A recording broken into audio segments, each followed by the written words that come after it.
y se quedan dormidos en todos lados. Ese es un otorrino también, por cierto. Bueno, y estábamos en un congreso en Mérida. ¿Cómo se pudo quedar dormido ahí con los papazules y estas cosas? Somnolencia diurna excesiva. La causa más frecuente de que alguien se esté quedando dormido durante el día son problemas respiratorios del sueño, mucho antes de la narcolepsia, mucho antes de la narcolepsia. Antes de estrés, antes de cansancio, antes de dormir mala noche, antes de cualquier otra cosa. Si alguien lo encuentra en cualquier sitio y se está quedando dormido, lo más probable es que tenga apnea. En nuestro país. No funciona igual en otros países, pero sí en México. Hace algunos años, todavía estaba en la clínica de la UNAM, tuvimos un paciente, me llegó específicamente un paciente taxista, que iba con nosotros no porque le diera miedo chocar o porque le diera miedo su hipertensión, no le importaba. El punto es que en cada alto el pasaje se le bajaba y él no se enteraba. Y entonces se despertaba cuando empezaban a tocar el claxon atrás y decía, ¿qué pasó? ¿Qué pasó? Cerraba la puerta y se arrancaba. Y decía, es que yo no tengo para mantener a mi familia. Y yo decía, señor, se me va a morir un día de estos, va a chocar, va a atropellar a alguien. Sí, pero no, a mí lo que me importa es que me estoy quedando sin dinero. Ok, tiene toda la razón, sí, pero finalmente, me asustó. Pero finalmente estamos hablando de un problema que, insisto, puede llegar a ser peligroso para más personas, no nada más para mí. Y la segunda causa más frecuente de por qué la gente va a atención médica en clínicas de sueño es justamente somnolencia diurna excesiva. Y retomo la pregunta.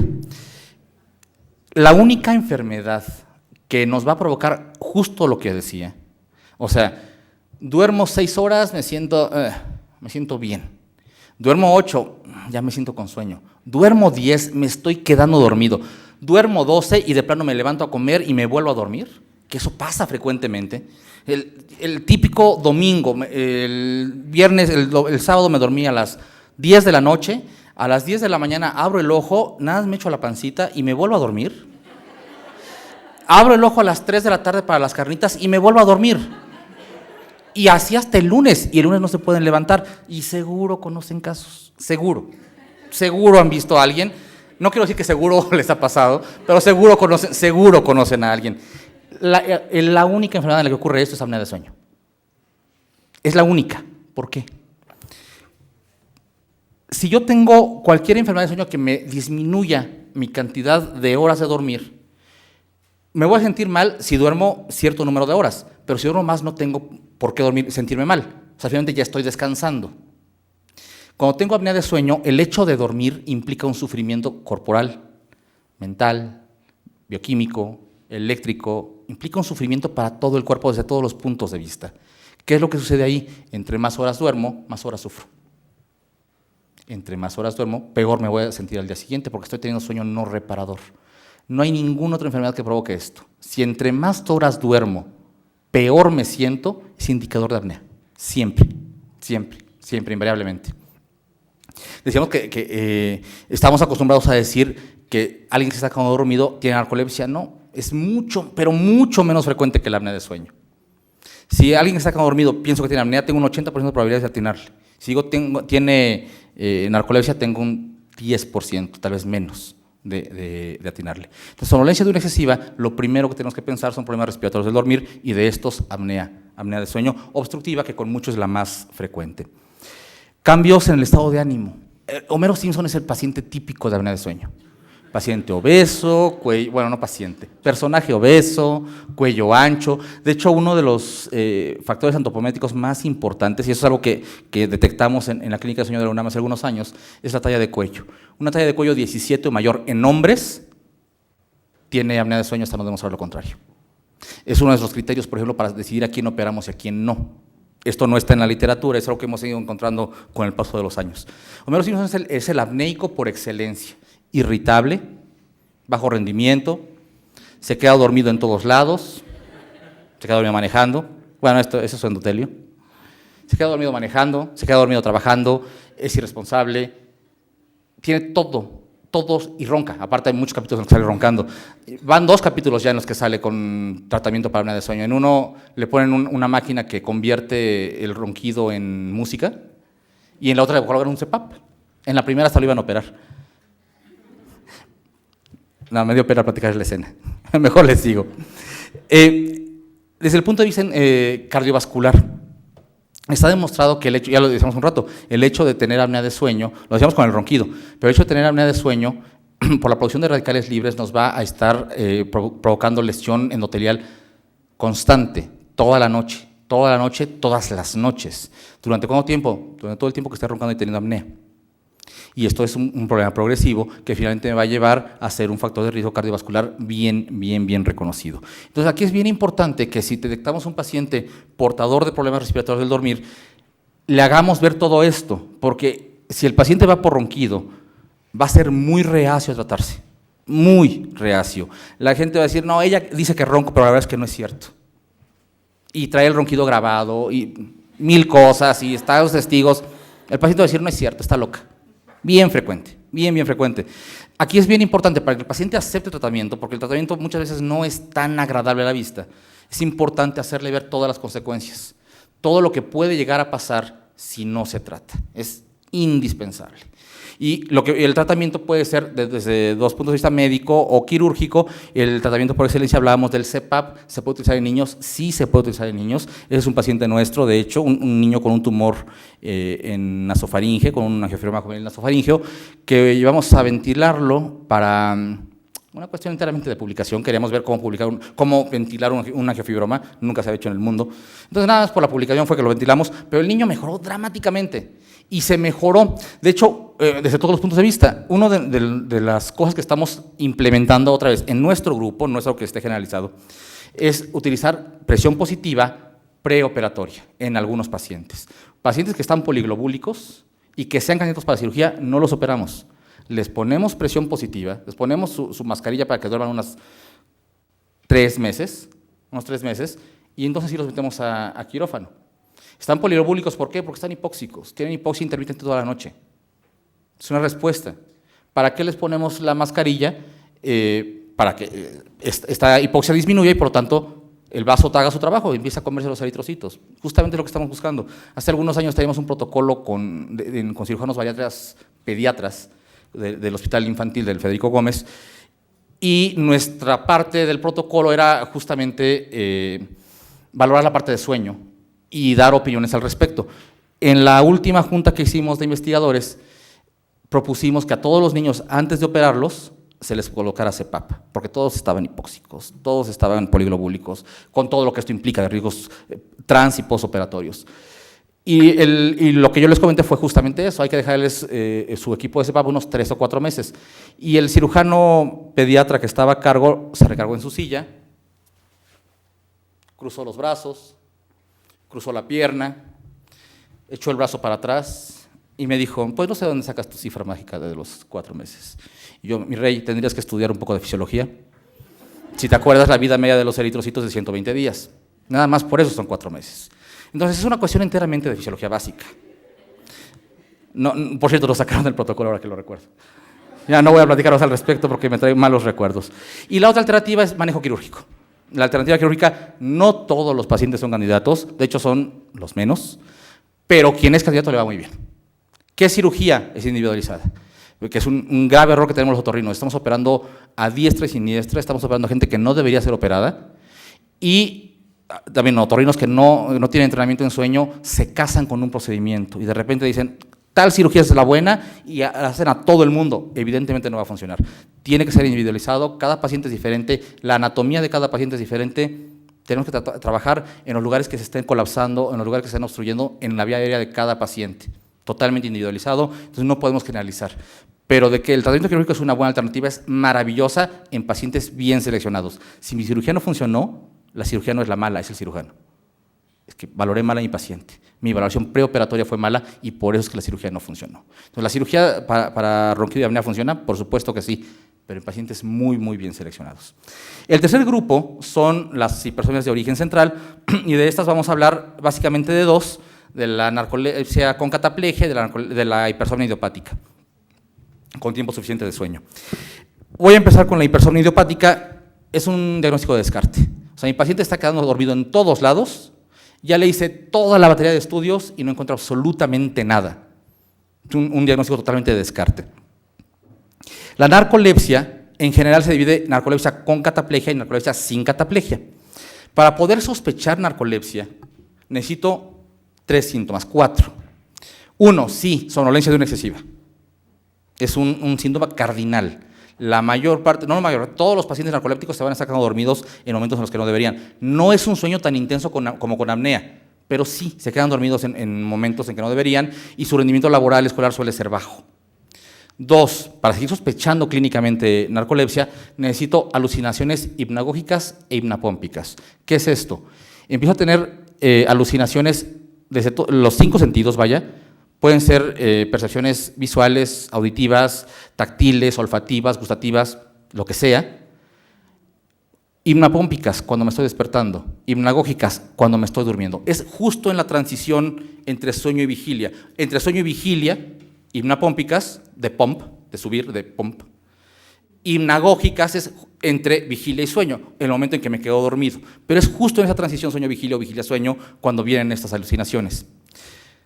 Bueno, al final les comento algo. Siguiente síntoma, se sube el muerto. Sabía que se iba a reír alguien. Y seguramente lo han escuchado, todo el mundo lo ha escuchado.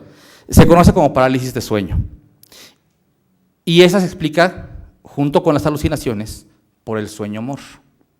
Recordamos que en sueño-mor tenemos ensoñaciones, soñamos en sueño-mor nada más. Y en sueño-mor tenemos atonía muscular. ¿Qué pasa si yo despierto durante sueño-mor? Tengo que recuperar mi tono muscular de inmediato, eso es lo normal. Las personas con narcolepsia no lo recuperan. Se tardan unos cuantos segundos sin tono muscular. ¿Qué pasa? No se pueden mover. La sensación es que tienen un bulto encima. Están embrujados, no, tienen parálisis de sueño. Hace unos años, de hecho, me llegó un paciente así, convencido de que estaba embrujado porque estaba teniendo alucinaciones y veía como un cuerpo atravesaba su pared y se sentaba y sentía cómo se hundía la cama. Lo sentía claramente. Y aparte se le subía el muerto.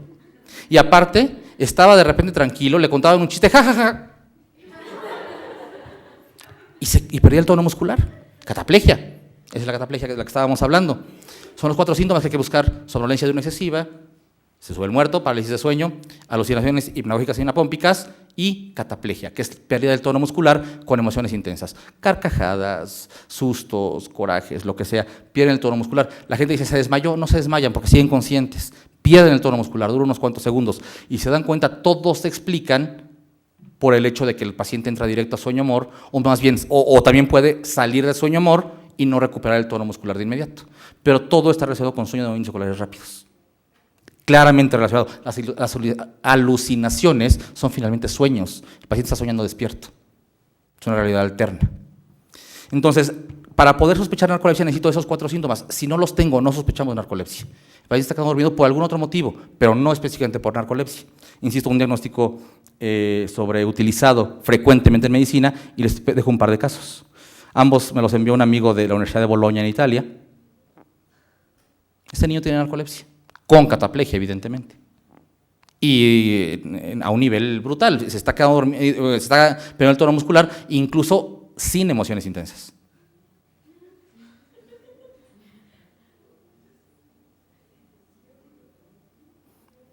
Pero ojo, no se está durmiendo, está perdiendo el tono muscular.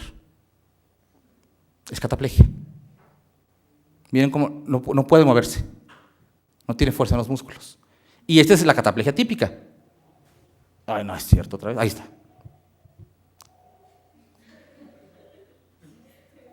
Esa es la cataplegia típica. Ante una emoción intensa, pierden el tono muscular, unos segundos lo recuperan. Típico caso de cataplegia. La narcolepsia es mucho más frecuente en mujeres, por ahí de los 20 y tantos, suele ser la edad de aparición. Pero puede aparecer en cualquier edad y en cualquier persona en realidad. Está asociado por ahí con algún HDLA que no recuerdo. Y el diagnóstico suele hacerse a través de un estudio poligráfico que se conoce como pruebas de latencias múltiples. Decíamos que el sueño-mor no debería aparecer antes de los 80 minutos. Pero si estuve desvelado toda la noche y me tomo una siesta, es probable que tenga sueño-mor en 20 minutos. Y sería normal. Lo que hacemos es que el paciente toma siestas de 20 minutos cada 2 horas durante una mañana, después de una noche de haber dormido normal. Y lo que buscamos es si hay sueño-mor. Si encontramos, hacemos 5 pruebas, si en 3 de las 5 hay sueño-mor, es diagnóstico automáticamente de narcolepsia.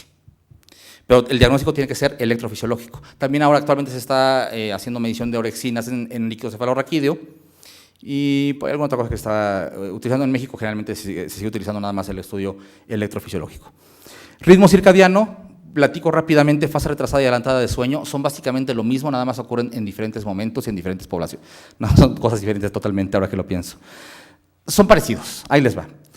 La fase retrasada de sueño es típica del adolescente, del muchacho que entró a la prepa en la tarde, entonces ya no tiene nada que hacer en las mañanas, y empieza a acostarse muy tarde. Llega de la escuela a las 11 de la noche, se pone a hacer tareas, cena, y todavía se pone a chatear, y todavía se pone al WhatsApp, y todavía se pone al Facebook, y todavía se pone a ver una película, y toca la guitarra, y todo lo hace en su cama además. Y entonces el papá lo lleva porque tiene insomnio. ¿Y a qué hora se despierta? Como a las 2 de la tarde. No es insomnio. Se está durmiendo un buen número de horas. El problema es que su ciclo está movido. La fase adelantada es justamente lo contrario y ocurre generalmente en adultos mayores. Empiezan a acostarse muy temprano. Evidentemente se van a despertar muy temprano. Pero si le agregamos que los adultos mayores ya no tienen que dormir 8 horas, se acuestan a las 9 y tienen que dormir 6 horas, 10, 11, 12, 1, 2, 3 de la mañana, ya cumplieron su ciclo total de sueño, ya no necesitan más. Tengo insomnio, doctor, me despierto a las 3 de la mañana. No es insomnio. Pero frecuentemente llegan. El síndrome de fase adelantada y retrasada son 2 de los trastornos del ritmo circadiano, son muy frecuentes, muy frecuentes, los vemos con una gran frecuencia. Y ahí lo que hay que hacer ni siquiera es dejar hipnóticos, ni nada de medicamento, es recorrer el horario 15 minutos cada semana. Es lento, pero sin medicamentos logramos que esos pacientes recuperen sus horarios normal. Jet lag, cambio de uso horario, también nos va a provocar un desajuste en nuestro ritmo circadiano. Recordemos, el desajuste en jet lag es equivalente a una hora, a un día, por uso horario. O sea, me voy a Europa, que son 7 u 8 horas dependiendo del horario, y dependiendo del lugar, o 6 horas si me voy a Inglaterra. Porque me voy a Inglaterra y voy a tardar 6 días en acostumbrarme completamente al horario inglés. Me voy a España con sus 7 horas de diferencia, me va a tardar 7 días en acostumbrarme al horario español. Me voy a Rusia, que son 10 horas de diferencia, me va a tardar 10 días en adaptarme al horario ruso, y para el día 11 me regreso a México y resulta contraproducente. Entonces, esto que sonó hace muchos años cuando empezaba la cuestión del horario de verano, es que van 6 meses y no me acostumbro. No es cierto. En un día nos acostumbramos, es una hora. Una hora de diferencia, un día de adaptación. Quizás acá sí me cuesta un poco de trabajo y me gusta más despertar con luz. Bueno, me gusta más y que esté oscurito y escuchar los pajaritos. Está bien. Pero fisiológicamente me adapto en un día por hora. Entonces, esto de que el horario de verano no me adapto después de 5 meses, sino es que es enteramente un mito. Fisiológicamente estamos adaptados en un día por hora. Y es lo mismo que ocurre en el jet lag. Y el trastorno por cambio de horarios, que no voy a profundizar porque justamente es lo que vamos a hablar al final.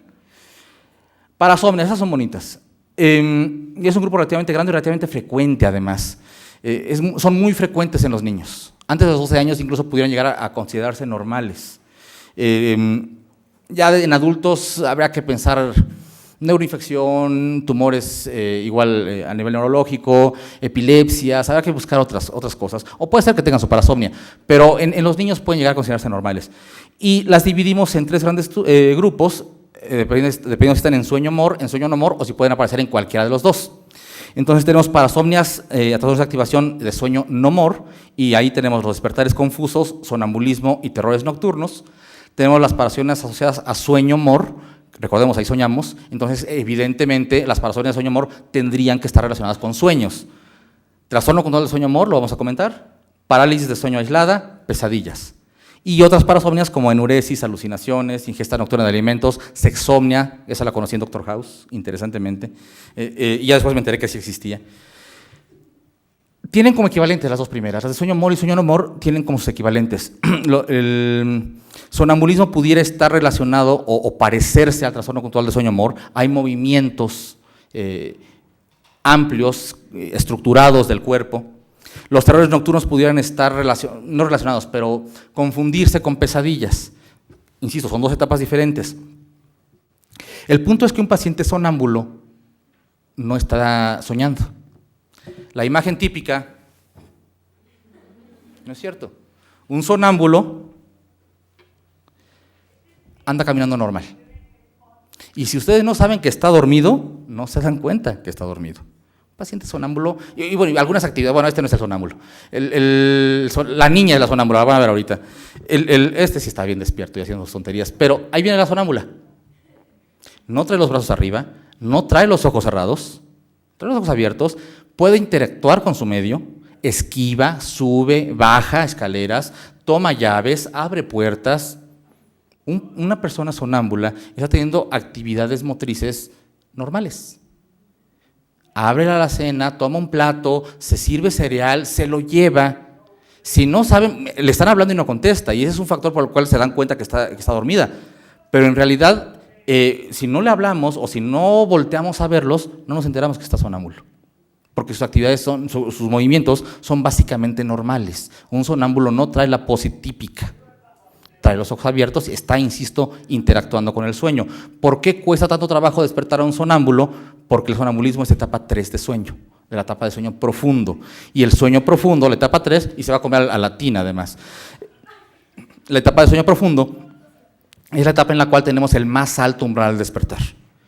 El típico que despiertas y dices, ¿qué es hoy? Tengo que ir a la escuela, no, creo que es domingo, tengo entrenamiento, no, ya es de noche, no, es de día. Ese despertar es porque despertaron en etapa 3. Nos despertamos y no sabemos ni en qué momento estamos, es porque despertamos justo en etapa 3. El umbral de despertar es bien alto, cuesta trabajo despertarse ahí. Entonces, miren, el sonambulismo no es lo que nos han pintado toda la vida de Chespirito, ¿no? Que trae los brazos arriba y los ojos cerrados y el gorrito con la bolita colgando.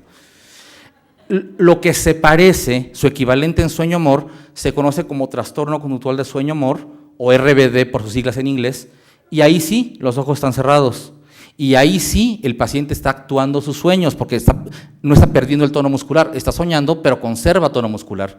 Y entonces empieza a golpear, manotear, correr, lo que sea, pero tiene los ojos cerrados, no tiene conciencia del medio. Esto sí es peligroso.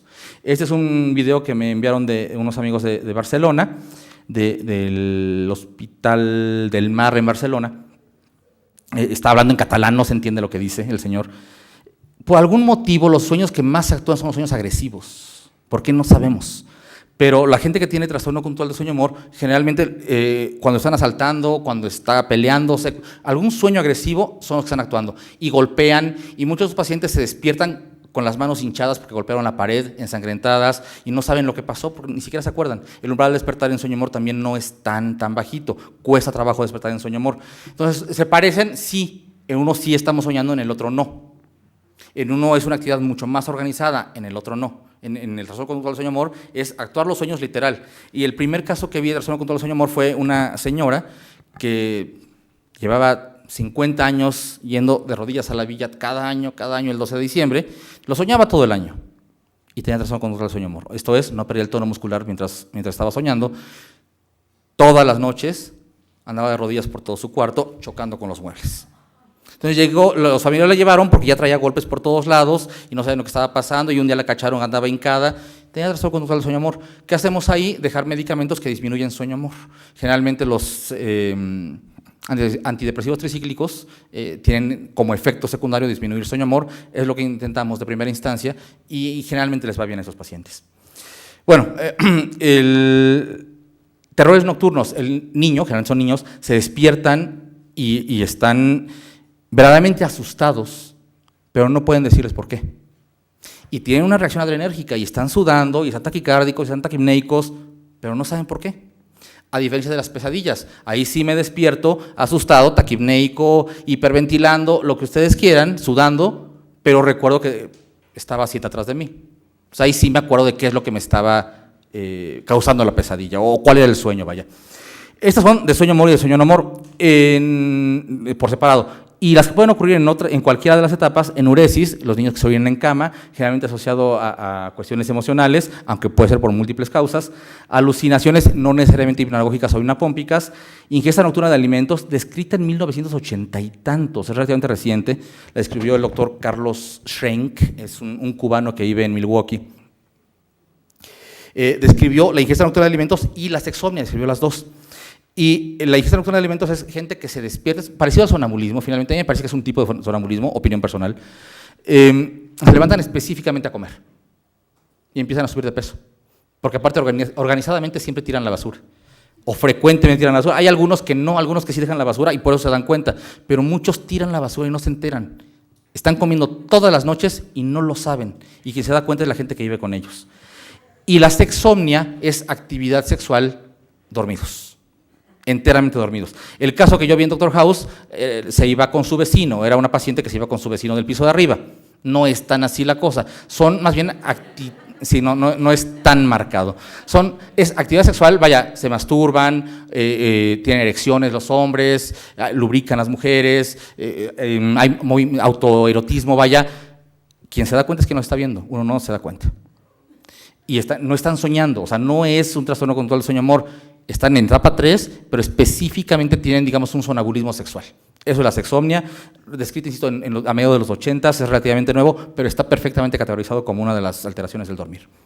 Trastornos del movimiento, y de estos voy a hablar de 3, de hecho, interesante, traigo video del que no marqué aquí en amarillo. Voy a hablar del bruxismo, del síndrome de piernas inquietas y del síndrome de movimientos periódicos de extremidades. La segunda causa más frecuente en México de somnolencia diurna excesiva es el trastorno conductual, no es cierto, es el síndrome de movimientos periódicos de extremidades. ¿Qué es este síndrome de movimientos periódicos? Contracciones involuntarias de grupos musculares grandes, generalmente son piernas, pueden ser brazos, puede ser el pecho, puede ser la espalda, se contraen. Yo estoy dormido. El paciente frecuentemente, o la paciente, porque es igual en hombres y mujeres, frecuentemente lo refieren como soñé que me iba cayendo y me desperté. Frecuentemente, y generalmente no están asociados a sueños, pero lo idealizamos de esa manera.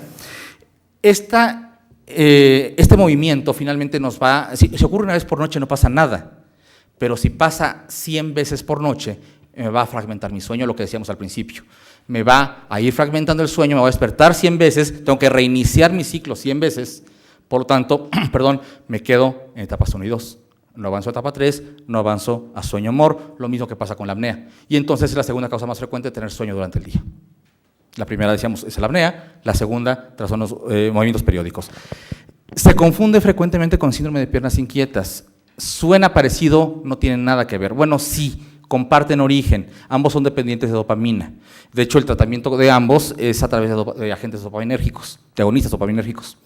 Lo que utilizamos generalmente es pramipexol. El síndrome de piernas inquietas es un diagnóstico enteramente clínico, es una sensación. Y lo que provoca el síndrome de piernas inquietas es insomnio, generalmente es insomnio inicial, o sea, me cuesta trabajo conciliar el sueño, aunque también puede provocar insomnio de continuidad. Ya me dormí y me despierta en la madrugada. ¿Y cuál es esa sensación? Cada quien lo describe diferente. Y entonces, en general, se describe como una sensación difícil de describir, que no ocurre mientras estoy en actividad, se desencadena en el momento en que estoy en reposo, que ocurre generalmente en las piernas y que me impide dormir. Y la gente dice, tengo calor en los pies, tengo frío en los pies, nervios, ansiedad, desesperación en las piernas, siento que unas hormigas me caminan por dentro, y esto me lo dijo mi hermana, siento hielo caliente. Y entonces, a ver, espérame, explícame, ¿cómo que sientes hielo caliente? No cabe en mi cabeza la descripción, pero el punto es que eso es lo que ella siente. Y esto no me deja dormir. Mientras ando caminando, no tengo problema. En el momento en que me acuesto, es cuando se desencadena. Es una sensación verdaderamente desagradable. Tuve la desagradable experiencia de experimentar un síndrome de piernas inquietas en un vuelo Madrid-México. Llegué aparte venía bien cansado porque me había estado toda la noche previa viajando en camión de Algeciras a Madrid, entonces estaba todo cansado, me subí al avión, me voy a dormir, así fue lo primero que pensé, me voy a quedar bien dormido ahorita todo el vuelo. En cuanto me empezaba a quedar dormido, empezaba con las piernas, lo que yo siento es calor. Y entonces empezaba a frotarlas, llegó un momento que dije no puedo, me puse a caminar, 10 horas caminando. 10 horas caminando, no me puedo dormir en todo el vuelo, es muy desagradable. Lo que provoca piernas inquietas es insomnio, lo que provoca movimientos periódicos es somnolencia diurna excesiva. El bruxismo, todo el mundo lo ha escuchado, es la contracción del macetero, que puede ser rechinido de dientes o puede ser simplemente presionar. El gran problema del bruxismo, si hay rechinido, si hay movimientos laterolaterales, vamos a tener desgaste de las piezas dentales. E independientemente de que haya o no estos movimientos con el desgaste, vamos a tener lesión de articulación temporomandibular. Esos pacientes frecuentemente llegan con lesión, con luxaciones de la articulación temporomandibular. El tratamiento odontológico generalmente va dirigido a evitar el desgaste, nada más, pero no tiene nada que ver con el manejo a nivel de articulación temporomandibular, y entonces hay muchas cosas que hacerle ahí al bruxismo. La tendencia actual no me acaba de encantar, es manejo de Botox, aplicar Botox en el macetero en dosis bajitas para disminuir su capacidad contráctil. Y entonces sí mejoran, la verdad es que va muy bien a los pacientes 6 mesecitos y se les quitan las arrugas en esa parte.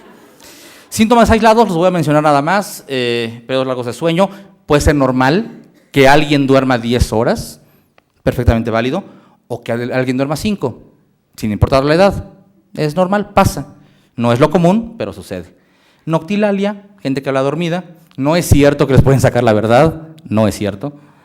Mioclonías, parecido a los movimientos periódicos, pero son completamente aislados, de diferentes tipos. Y otros trastornos de sueño que pueden llegar a meterse en su momento, que a propósito ahorita tenemos los trastornos de sueño por causas ambientales o asociados a algunas otras condiciones fisiológicas. El apéndice A, insomnio familiar fatal, que yo sepa no existe en México, hay como 50 casos reportados en el mundo, es secundario a un prión y generalmente cuando se diagnostica quedan 6 meses de vida. La gente suele aparecer por ahí de los 20, 30 años y empiezan a dejar de dormir poco a poco, y cuando ya no duermen nada, después de algunos meses, sabemos que están a punto de morirse. Es algo parecido a Creutzfeldt-Jacobs, o sea, finalmente el cerebro se va consumiendo. Epilepsia nocturna no es rara, aunque tenemos algunos pacientes diagnosticados como epilépticos nocturnos y resultó que tenían apnea de sueño, y resultó que estaban desaturando hasta 40%, o sea, nada más 40%, y cuando llegaban a 40%, sus movimientos parecían convulsiones. Y entonces, ¿qué pasaba? Que el neurólogo les metía su antipiléptico. Ajá, qué interesante, relajante muscular. ¿Y qué pasaba con la musculatura de la faringe? Se cierra más, aumenta la apnea, baja más oxígeno.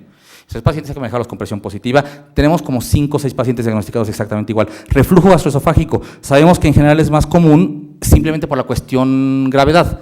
Si estoy en horizontal, es más fácil que el ácido, aparte el cardias pierde tono, es normal, es mucho más fácil que el ácido del estómago se vaya hacia esófago y eventualmente llegue a faringe y a laringe. No es raro que tengamos un reflujo gastrofaringeo o laringeo, con todos los síntomas que puede llegar a ocurrir. Muchos pacientes no tienen pirosis, un 30-40% de los pacientes con reflujo hasta garganta, hasta faringe o laringe, no tienen pirosis, no tienen agruras. Entonces, el hecho de que no refieran agruras en su historia clínica no quiere decir que no tengan reflujo y que les esté llegando hasta la faringe. De hecho, cuando llega a faringe es más difícil, porque sube tan rápido que no les quema tanto esófago, les queda más bien arriba. Isquemia coronaria nocturna, deglución anormal y laringoespasmo. Y el apéndice B también algunas cuestiones psiquiátricas que pudieran estar asociadas, trastornos del estado de ánimo, ansiedad, somatoformes, etc. Sueño y trabajo. Ya para terminar, estamos justo en tiempo. Bueno, voy retrasado unos minutos. Decíamos, generalmente cuando tenemos un problema de sueño que afecta a nuestro trabajo, no lo queremos ver. No es raro. Y podemos traer la cara que traen estos muchachos ahí en el coche y decir, no, ¿cómo me van a afectar? Yo soy doctor. La guardia sabe, me hacen los mandados, no pasa absolutamente nada. Ajá, y me estoy quedando dormido en todos lados y mi rendimiento empieza a disminuir. De hecho, una de las poblaciones mejor estudiadas, incluso en México, las mejor estudiadas al respecto justamente son residentes. En 2010, el doctor Reyesaro, el doctor Francisco Sánchez Narváez y un servidor hicimos un artículo, que por esto no estaba ahí en la lista que le pasé, doctor, buscando las consecuencias económicas, sociales del insomnio. Fue una revisión y encontramos que había problemas directamente relacionados, problemas indirectamente relacionados y algunos costos secundarios al insomnio que eran intangibles. De los directamente relacionados podemos encontrar medicamentos. Evidentemente, si tengo insomnio y me están recetando Solpidem, que es lo que generalmente manejamos cuando necesitamos medicamento, prefiero manejar algún hipnótico Z. Cada caja de Solpidem para un mes cuesta 500, 700 pesos. Entonces, bueno, ¿tiene un impacto económico? Definitivamente lo tiene. La terapia no farmacológica, el hecho de tener que tomar terapia si estoy deprimido o cosas por el estilo, las consultas, todo esto finalmente incide directamente. La transportación, cuidadores. Costos indirectos, y aquí es donde podríamos hacer la relación con la cuestión de trabajo, pérdida o reducción en la productividad, reducción en los ingresos, como hablábamos del paciente taxista que les comentaba hace un rato, accidentes laborales, ausentismo laboral, o tratamientos de comorbilidades que finalmente pueden estar involucrados. Y las cuestiones intangibles, disminución de la calidad de vida. Es que si mi calidad de vida está disminuida, bueno, habrá que hacer hay múltiples cuestionarios de calidad de vida, habrá que hacer alguno y checar si realmente está disminuido o no, pero al final es una de las cuestiones que están claramente afectadas cuando nuestro dormir es de mala calidad. Pero si empezamos a meterle números, si empezamos a meterle dólares, hay múltiples artículos que han encontrado que el gasto por tener insomnio o por tener trastornos de sueño en general, insomnio en particular en estos estudios, pero trastornos de sueño en general, es altísimo. Y entonces, desde el punto de vista directo, aquí vemos 1.8 billones de dólares, de acuerdo con este autor, Chilcott, en cuanto a costos directos, 13.9 billones, 10.2 billones, y en costos indirectos, 30, 35, 70, 92 billones de dólares, costo total 100 billones de dólares. Estamos hablando otra vez, una cuestión ya no de salud pública, de economía general, de economía de un país que puede estar siendo afectada por una enfermedad o por un grupo de enfermedades. Un autor también mexicano, también es un artículo nuevo, Trujillo de los Santos, nos comenta esto en este artículo. Una cantidad de sueño deficiente nos lleva frecuentemente a una pérdida en la motivación, a una actitud defensiva. Ya saben, el empleado que está nada más esperando a que le digan algo, o el jefe que está esperando a que lo critiquen y que entonces explote porque durmió mal. No es raro que eso suceda. Irritabilidad, hablábamos de la irritabilidad cuando hablábamos de apnea, sin embargo, en general, si estamos durmiendo mal, si no estamos descansando adecuadamente, si no estoy recuperando mis neurotransmisores, eso incluye cualquier actividad del ser humano.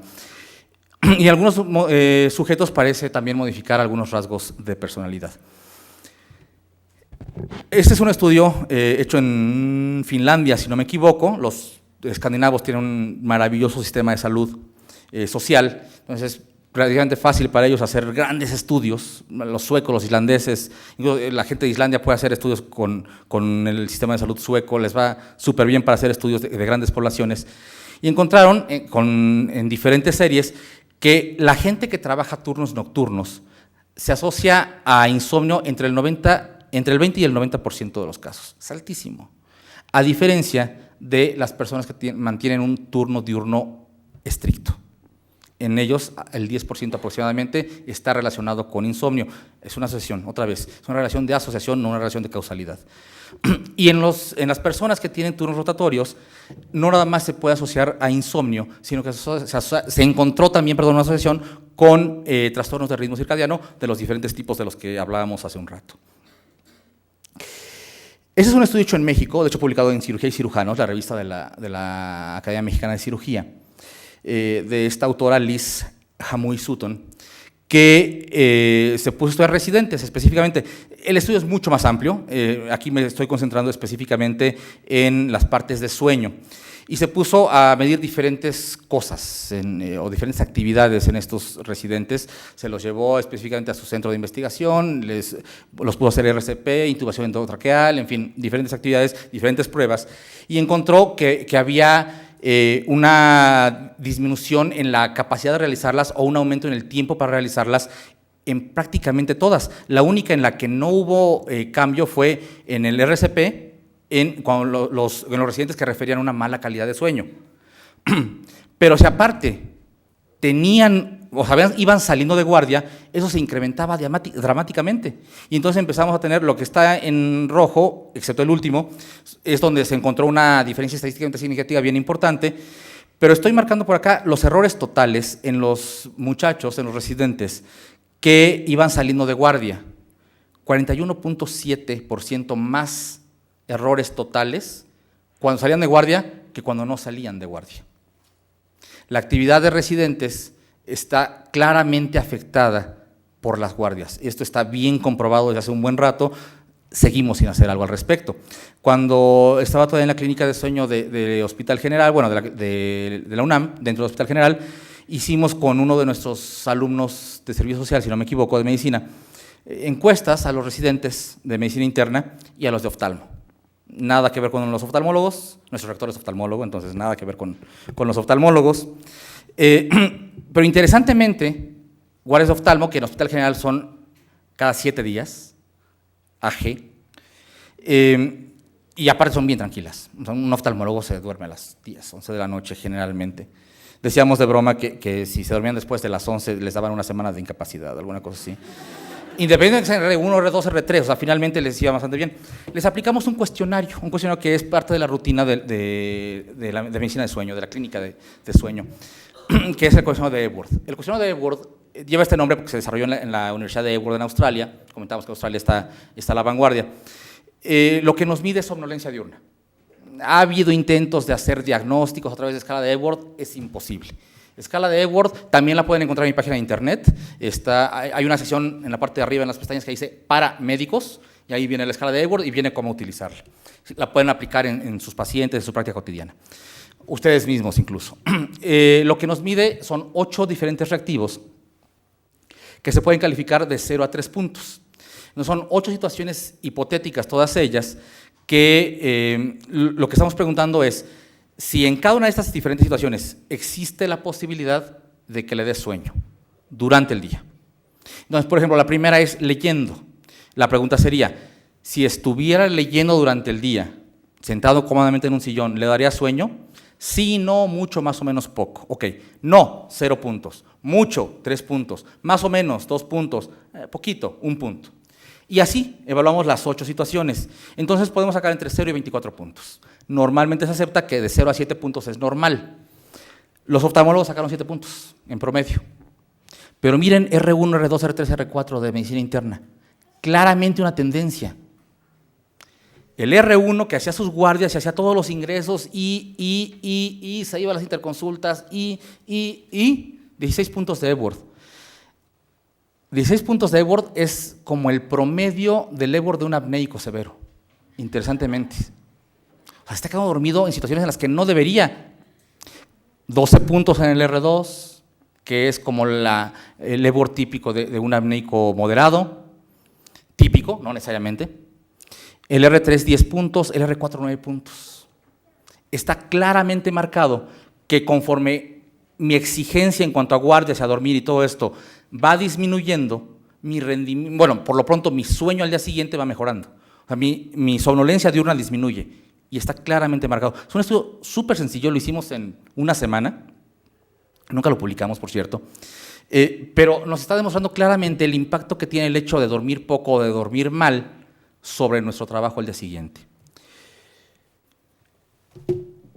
Este me llamó la atención, Kazemi, el autor, publicado en el Journal de Ritmos Circadianos. Hay un Journal de Ritmos Circadianos. ¿Quién lo diría? Yo pensé que nada más de sueño en general, sleep, y después me entero que hay uno específicamente de ritmos circadianos, y no lo conocía hasta hace un par de meses. En unos trabajadores de turnos rotatorios en una planta petroquímica, estamos hablando de responsabilidad, de seguridad, vaya, para sí mismos y para la gente que está alrededor, de un lugar en el cual si hay un problema importante puede afectarlos a ellos mismos. Vaya, no es petroquímico, pero recordemos lo que pasó en Chernobyl, o recordemos lo que ha pasado con el Exxon Valdez, o con diferentes accidentes de gran magnitud que han estado relacionados finalmente con quedarse dormidos, y esto está también claramente demostrado. Midieron diferentes cosas, diferentes valoraciones. La escala de somnolencia de Karolinska, que la usamos prácticamente nunca, aquí en México usamos Epworth de manera rutinaria, el tiempo simple de reacción, el cuestionario de Pittsburgh, de calidad de sueño de Pittsburgh, que es ampliamente utilizado en el mundo. A mí me parece muy complejo de evaluar, pero bueno, es el más utilizado en el mundo. Y se hicieron diferentes análisis estadísticos. Encontraron que con una significancia estadística grandísima, había una mucho mayor somnolencia en los trabajadores del turno nocturno, una menor calidad de sueño, y los errores de omisión también estaban aumentados en toda la gente que trabajaba en la noche. Todos estaban turnos rotatorios. Le hacían las pruebas después de salir del turno de la mañana y después de salir del turno de la noche. O sea, sus problemas ocurrieron después de salir del turno de la noche. Es otra vez lo que decíamos, la cuestión bioquímica. El cuerpo tiene que funcionar, está diseñado para funcionar de día. Que por cuestiones exigencias sociales tenemos que trabajar también de noche, sí, ok. Pero el cuerpo no está diseñado para eso, nos podemos adaptar, pero no podemos llegar a complementar por completo, la redundancia, totalmente las funciones, toda la cuestión fisiológica. Y va más allá, o sea, ya no nada más nos quedamos con el hecho de que estoy rindiendo menos. El hecho de trabajar por las noches, debido a los niveles de melatonina, debido también a la fragmentación de sueño y a los factores de inflamación que se producen por esta fragmentación del dormir, nos puede llevar a tener unos menores niveles en la reparación de DNA. Se midió los niveles de 8-hidroxideoxiguanosina, que es finalmente un marcador para daño oxidativo de ácido desoxirribonucleico, y en los trabajadores diurnos el 83% estaba funcionando, en los nocturnos 77%, con una P de 0.03. ¿Qué nos está diciendo eso? Que la reparación de DNA está disminuida en la gente que trabaja en las noches. Todos tenemos lesiones de DNA toda la vida, lo sabemos. Bueno, si trabajamos en la noche, en parte mediado por la melatonina, recordemos que la melatonina no es un inductor de sueño, es un regulador de reloj biológico, nos va a llevar a que tengamos un menor índice en la reparación de nuestro DNA. Finalmente, para terminar, los accidentes de trabajo y accidentes automovilísticos, en este caso de trabajo en particular, un metaanálisis, muchos artículos, 1099, 12.553 pacientes, también es una población bastante grande, se midió razón de momios con un intervalo de confianza de 95%. Comparando pacientes con apnea de sueño, y recordemos, en México es la patología de sueño más frecuente, con mucho más que cualquier otra. Pacientes con SAOS, pacientes con apnea de sueño, pacientes con troles. Se encontró que la mayor parte de los accidentes ocurrían precisamente en los pacientes con apnea de sueño. Miren, a razón de 2.18 veces más, una razón de momios de 2.18 sobre los controles, con un intervalo de confianza de entre 1.53 y 3.10, vaya, totalmente significativo. Pero no para ahí, esta asociación era aún mayor en los profesionales del volante. El video con el que concluyo la charla, el que sigue, es un video real que me enviaron un amigo de una clínica de sueño en Cleveland. Hubo hace algunos años en una compañía de taxis en Cleveland una serie de quejas de acoso sexual. Y entonces la compañía decidió poner cámaras en todos los taxis. No se imaginaron grabar esto. Es un taxista que lo difundieron inicialmente para concientizar el uso de cinturón, porque no lo trae puesto. Pero no solo es eso. Vean el video.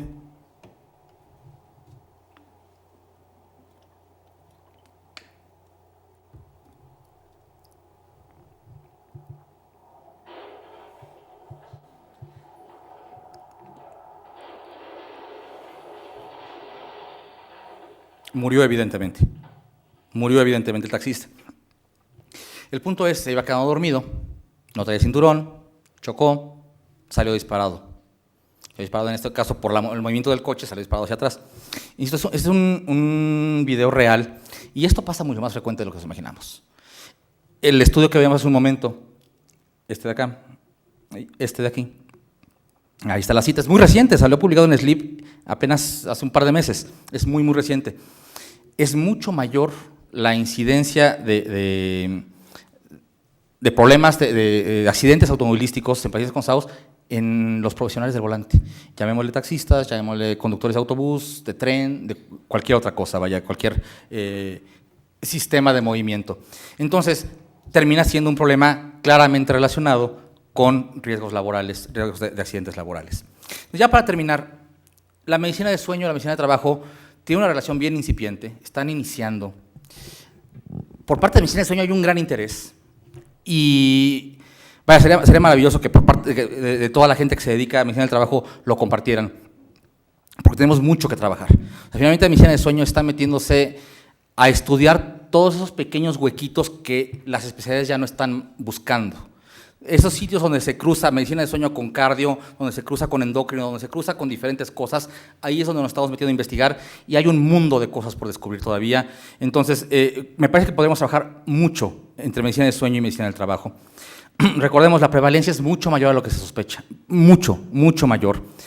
Y la difusión, desgraciadamente, entre la comunidad médica y la población general es baja todavía, a pesar de que es mucho mayor que hace 10 o 12 años.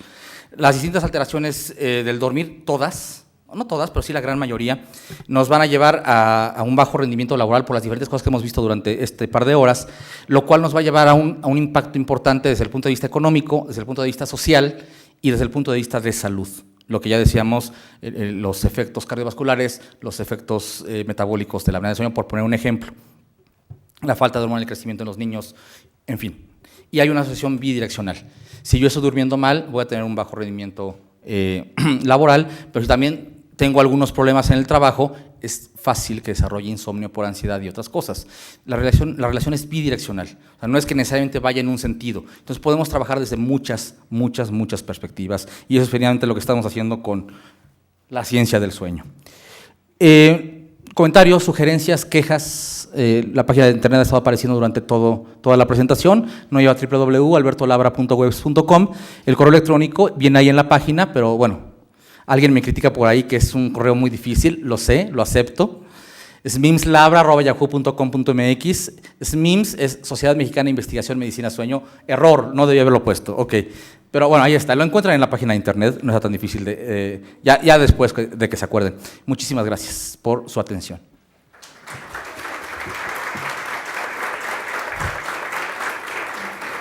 Me pasé un poco del tiempo, o no, algo del tiempo. ¿Tienen preguntas, comentarios? Ahora son muchas. Doctora.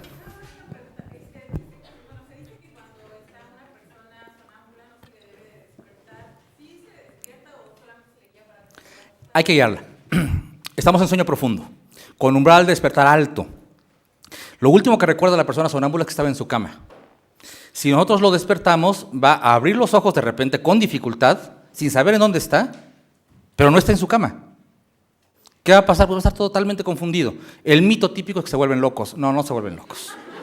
No se vuelven locos. Hay que tomarlos del brazo, guiarlos, llevarlos a su cama, que se acuesten, no hay que hacer más nada. Está descrito que manejan. Bueno, que agarran las llaves del coche y tratan de prenderlo. No manejan, vaya, pero sí, toman las llaves, lo abren y tratan de encender el coche. Está descrito. Allá arriba, doctora. Sí.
Es finalmente un tipo de sonambulismo. O sea, las actividades que están teniendo es exactamente lo mismo que ocurre en el sonambulismo. Aquí ocurre de una manera aislada, por eso es que no podemos hablar de sonambulismo como tal. Ocurre de manera aislada y con actividades muy específicas, están recordando lo que hicieron durante el día, o sus actividades cotidianas. No hay un número para decir, a partir de tantas veces en la vida es sonámbulo, o a partir de tantas veces por mes, por año, no existe eso. O sea, finalmente, si es recurrente, hablamos de sonambulismo. Y generalmente es en niños. Es mucho más frecuente desde los 12 años, 13 años. Después de eso puede ocurrir, sí, es menos común, habrá que buscar otras posibles causas, y muchas de ellas puede ser justamente esto, trabajos estresantes o mucha ansiedad. La ansiedad, el estrés es un factor que puede desencadenar en gente susceptible eventos aislados de sonambulismo. Que es justamente lo que está pasando con sus pacientes, con los tres. Por ahí había otra pregunta, sí. Doctor, sí.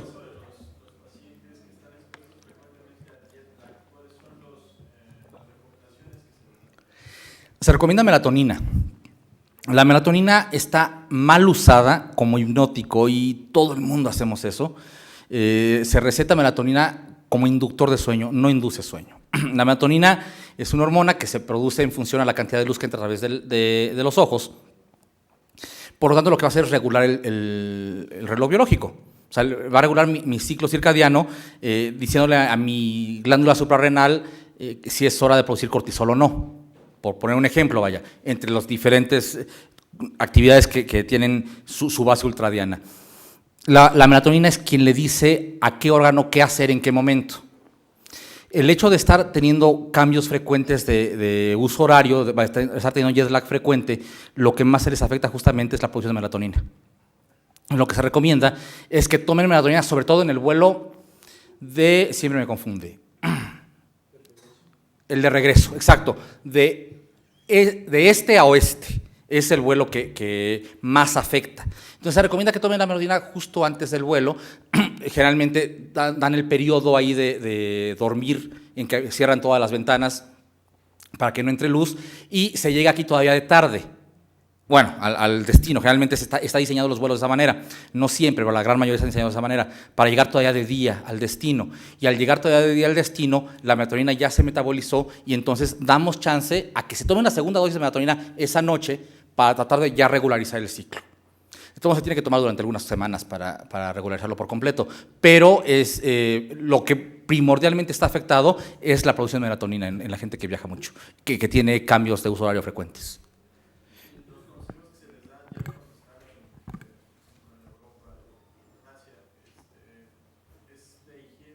Higiene de sueño, básicamente, no consumir mucho alcohol. No se debe hacer, pero yo sí lo hago como paciente. Si voy de trabajo, me llevo siempre un activador del sistema nervioso central, específicamente modafinilo.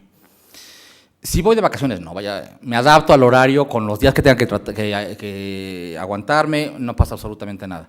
Pero si viajo y al día siguiente tengo una junta, o tengo un curso, un congreso, lo que sea, me llevo el activador. Y lo que hago es, le estoy metiendo una friega a mi ritmo circadiano, pero procuro no dormir toda la noche previa, llegar allá, generalmente llega en la tarde, dependiendo de la hora que salga el vuelo, estar despierto esa tarde y dormirme hasta la noche. Me aviento un buen rato despierto. Duermo toda esa noche y en la mañana generalmente sigo despertando por el jet lag con sueño. Y lo que hago es tomar el Modiodal. Y con eso me estoy perfectamente despierto. El modafinilo tiene un efecto de unas 14, 16 horas. Entonces, con eso estoy perfectamente trabajando todo el día. Y para la noche ya me da sueño. Generalmente al tercer día ya no tengo jet lag. No se recomienda. No deben hacer esto. Pero funciona súper bien. Funciona muy, muy bien. Lo que hay que hacer es melatonina. O sea, si voy a tomar un fármaco, melatonina es lo ideal. Doctora. Estaba hablando hace rato de que por cada hora que yo retrasé tengo que recuperarlo, ¿no? El sueño. Por ejemplo, en las fábricas que son turnos rotatorios, por ejemplo, donde yo trabajo cada 15 días cambian de turno. O sea, no hay como decirlo, o sea, para que yo les pueda decir, ¿sabes qué? Mejor amplía tu rotación, no sé, cada mes o algo que sea mejor, cada 15 días. Si pudieran mantener sus rotaciones el mayor tiempo posible sería lo ideal, porque no están desajustando su reloj biológico cada rato. Lo ideal es que no trabajaran de noche, evidentemente, pero si tienen que cambiar de su turno, lo ideal es que sea dentro de lo posible lo más estable, porque entonces los cambios bioquímicos son lo menos evidentes. Desgraciadamente no se puede.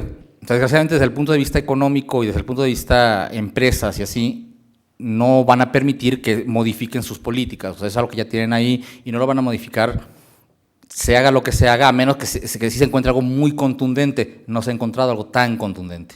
Algo que desde el punto de vista médico, digamos, si sigue con este horario, se va a morir en 15 días, no hay nada. Entonces, no hay algo que podamos convencer a una empresa. Pero lo ideal es que no hagan esos cambios tan frecuentes, vaya. Entre más largos sean los periodos entre un cambio de horario y el siguiente, es lo ideal. Que se acostumbren. Ok, van a tener todos los riesgos de un trabajador nocturno, por ejemplo, pero es mejor eso a que tengan los riesgos del trabajador nocturno, más el desajuste del reloj biológico, más el desajuste bueno, es lo mismo, del ritmo circadiano, del ciclo circadiano, que nos va a desajustar todos los ultradianos. La idea es que se mantenga lo más estable posible. Vi otra mano levantada por ahí. Okay. Pues muchas gracias por... Perdón. Sí lo respondí, ¿verdad? Sí. Ok, doctor. cierto es que si, por ejemplo, la rotación de turnos es rápida, digamos, cada 2 o 3 días, esto permite que no haya tanto la ruptura del ciclo circadiano. Se rompe igual, se rompe igualito. Y el impacto fisiológico es exactamente el mismo. ¿Sabe? Cada vez que escucho eso, me acuerdo también de los comentaristas de fútbol. Es que la selección mexicana va a jugar contra Bolivia a 4,000 y cacho metros de altura, y entonces tiene dos opciones para que no le afecte el mal de altura. O se va un mes antes para adaptarse a la altura, o se va 2 días antes para que no le afecte. No es cierto, si se va 2 días antes le va a afectar, y le va a afectar peor. El hecho de que sea agudo no quiere decir que no le afecte.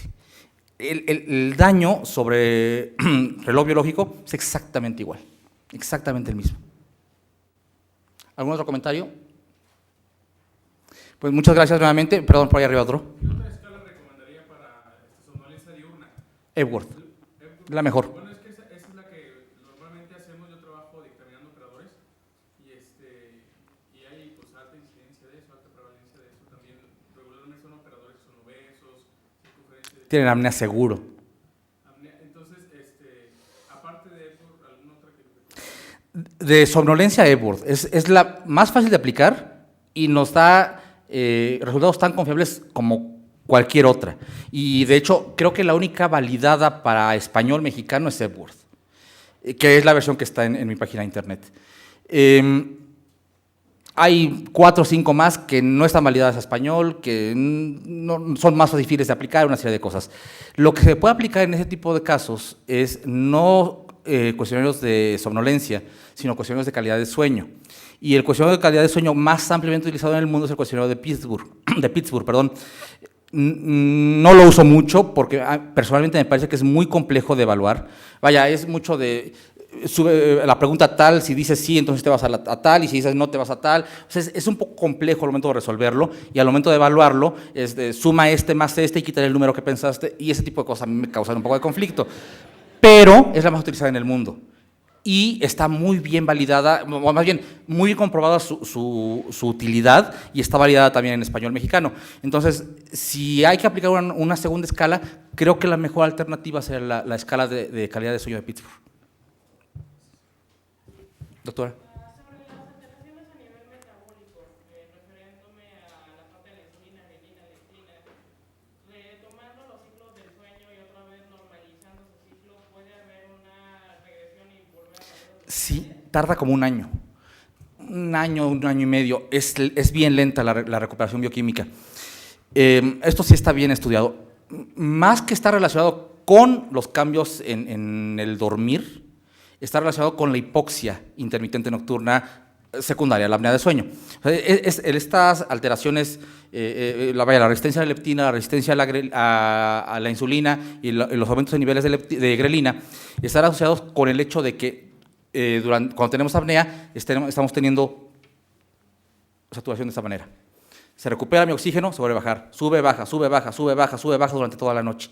Y estos cambios bioquímicos, estos cambios en los gases, son los que finalmente están llevando a los pacientes a tener las alteraciones metabólicas. Vemos el cambio en cuando se les coloca CPAP. El paciente empieza a utilizar CPAP, les hacemos mediciones de grelina y leptina al mes, siguen igual, no hay cambios, siguen elevadas las dos. 6 meses y se empieza a notar un cambio. Se empiezan a bajar las dos. Recordemos, sube también la leptina porque hay una resistencia a ella. Entonces, las dos están elevadas, grelina y leptina. Y entonces, hasta por ahí del año y medio, es cuando ya se nota un cambio y los niveles prácticamente normales. Es bien tardado, pero sí se logra. Y es más dependiente, vaya, no es tan dependiente de la calidad de sueño per se, sino más bien de los niveles de oxigenación.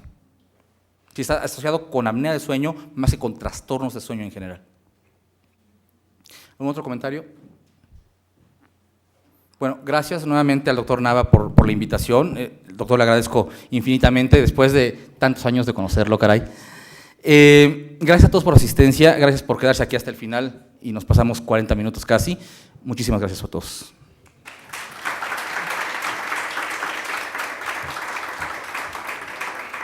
Ahí está.